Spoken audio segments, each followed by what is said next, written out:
Welcome back. This next session, we're going to take a look at who you are through the Berkman assessment. Here's Dave. The really valuable thing in the pageant of human life seems to me to be the creative individual, the personality. It alone creates the noble and the sublime. I love that quote by Albert Einstein. He's talking about the composite of how you think, how you feel, and how you behave, and what motivates you, your personality. He paints a picture that personality can create noble things, and it is sublime. I would suggest to you, and I agree with him, I believe that your personality, along with your life story and your skills and your passions, your personality plays a huge role in determining your calling or your destiny. Now, one of the great benefits of being an ATO, one of the unique benefits of being an ATO, is our access to the Berkman. The Berkman is a comprehensive personality inventory. I mean, it's huge. It measures your motivations, it measures our self-perception, it measures our social perception, and it measures our mindset. There's a lot going on in the Berkman, and I am quite certain that when you went through it, it had a really profound impact on your life like it did for me. But for the purposes of determining calling, because Men of Destiny is about taking certain aspects of the Berkman and help those aspects to help us determine our calling and our destiny, we're going to narrow our focus from the Berkman on two key aspects out of the Berkman. Two important features of your life that the test reveals. The Berkman reveals, for instance, your interests, and the Berkman reveals your usual behavior.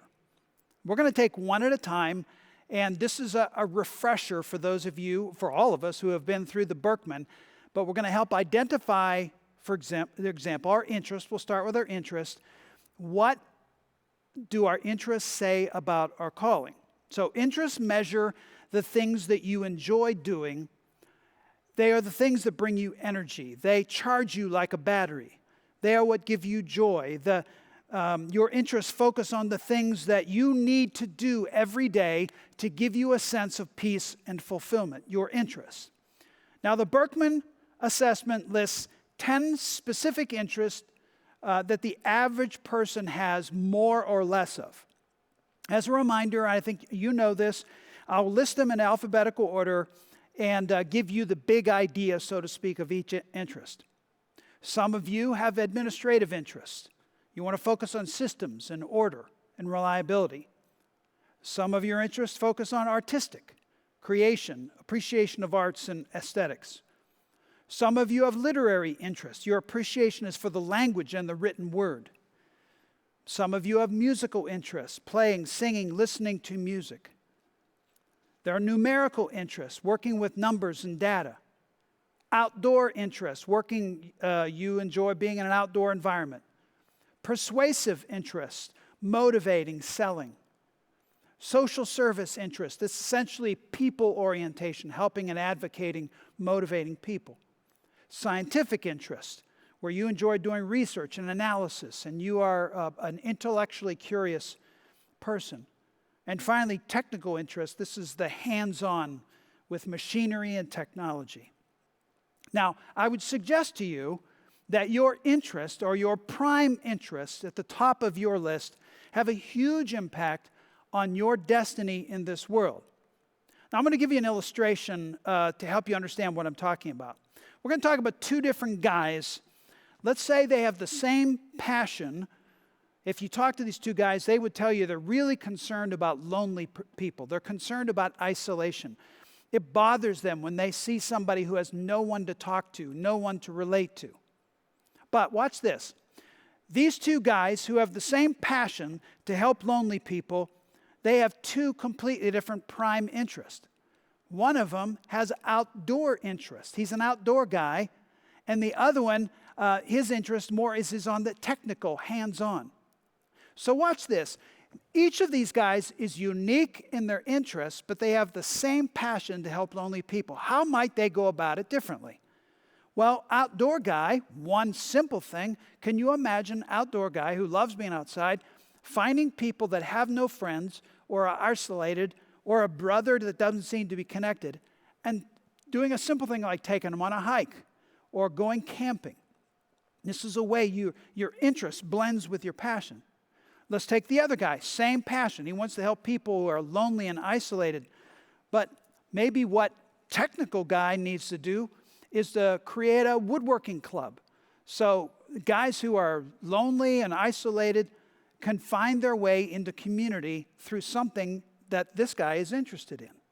I'm telling you, your interests play a big part in your destiny. Now, let's move on to the second element of the Berkman we're going to focus on. That is usual behaviors.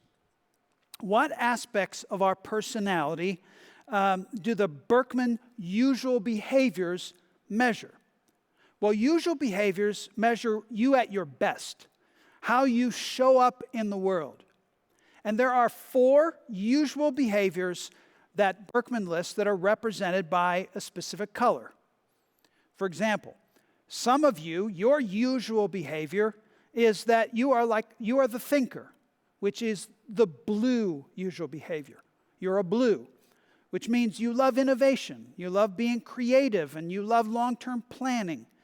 You like abstract thinking and discovering new ways to solve problems. You're a blue.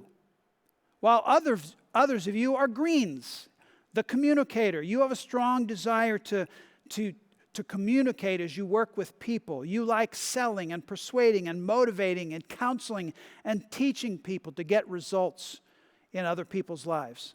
That's the green. Some of you are doers. You're the reds. You prefer to make quick decisions, get results, do, direct action, very action-oriented, and to give full attention to the task. You're task people. Let's get it done. You're a red. And finally, some of you, your usual behavior is yellow. You are the analyzer. You love working with processes and details and definitions and rules. You enjoy being careful with detailed calculations and scheduling and establishing procedures. Some of you are yellow, some are red, some of them are blue, and some of you are green. Now, how does that usual behavior play into how you impact the world? Because remember, I told you, you matter. You were created to matter in unique ways. And one of the unique ways that you're going to uniquely matter because you're unique in your personality.